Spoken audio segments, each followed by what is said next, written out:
Keep an eye on cryptocurrencies as we close out the week. It's been a pretty strong week for the major cryptocurrencies, even as disputes over new regulation out of D.C. for digital assets looms over the industry. So how are investors approaching the asset class? Well, Yoni Assia, founder and CEO of trading platform eToro, joins us now. Yoni, great to have you back on the show. And just given the fact that we do have Bitcoin back above 46,000 this week, Ether back above 3,200 as well, even as there is all of this regulatory uncertainty out there, including here in the U.S., as we see that infrastructure bill with that questionable, or I guess I should say very general language around the definition of a broker in the House right now. How do you see it? How do you see this regulation taking shape, and what does it mean for the asset class and for a company such as yours? But first of all, it's great coming back, and it's great to see crypto coming back as well. Just 2 weeks ago, everybody was asking, are we in crypto winter? I think right now it's very clear we're not in crypto winter. And I think in general, regulations and the recent infrastructure bill dialogue has raised significant awareness around the mainstream adoption of cryptocurrency, which generally is a very good thing. Because eToro is a global company, we have 22 million registered users from 100 different countries.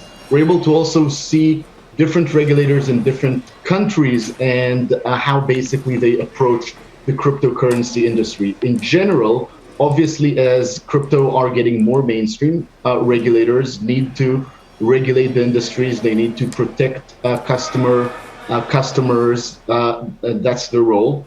I think generally what's important is that we have regulations that really understand the technology and that promote innovation, because we are seeing mind-blowing innovation within the crypto and blockchain industry, and we need to make sure that new regulations don't basically block this industry from progressing to where it needs to progress.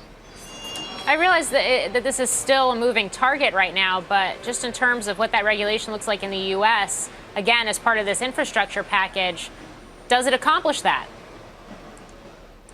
I think, again, the original language, there has been a lot of debate around it. There's a lot of misunderstanding, I think, of decentralization. You can't really regulate Bitcoin is Bitcoin, right? Because it's decentralized. By definition, when something is decentralized, it's impossible to regulate it because you can only regulate it centralized entities. So again, there's the gatekeepers, right? The financial institutions, you can regulate that. And obviously what they've been trying to do is to expand the definition to capture potentially software developers, miners, hardware, wallet manufacturers. And I think generally that does hurt innovation. Software developers should develop software. They should necessarily deal with transaction monitoring or reporting. So I think the definitions there are, and the nuances of how to define it is really what's important. But again, we see this all around the world. Regulators, are trying to do what they think is best. They don't necessarily understand the technology or what is the best way to get to the point. Yeah, and certainly it's complicated. It's been a really interesting couple of weeks for public investors where cryptocurrencies are concerned, whether it's Robinhood going public and everything we've seen happen in that stock, whether it's Coinbase with earnings earlier this week as well. Volatility still continues to be the word that gets used and is in play for the companies that have any kind of touch or exposure to cryptocurrencies. What are you seeing on your site? First of all, volatility is probably 50% from mid-July to now. So I think volatility is here to stay, and everything that's related to crypto by definition will be, sort of a proxy to that volatility.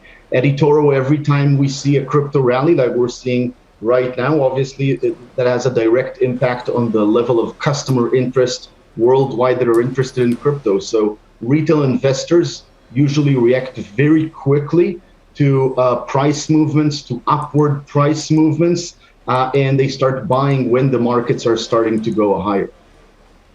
So Yoni, very quickly, when is your SPAC merger going to close and eToro become public? As we announced the SPAC bank in March, we said we expected the Q3 closing, and we still believe that's the plan.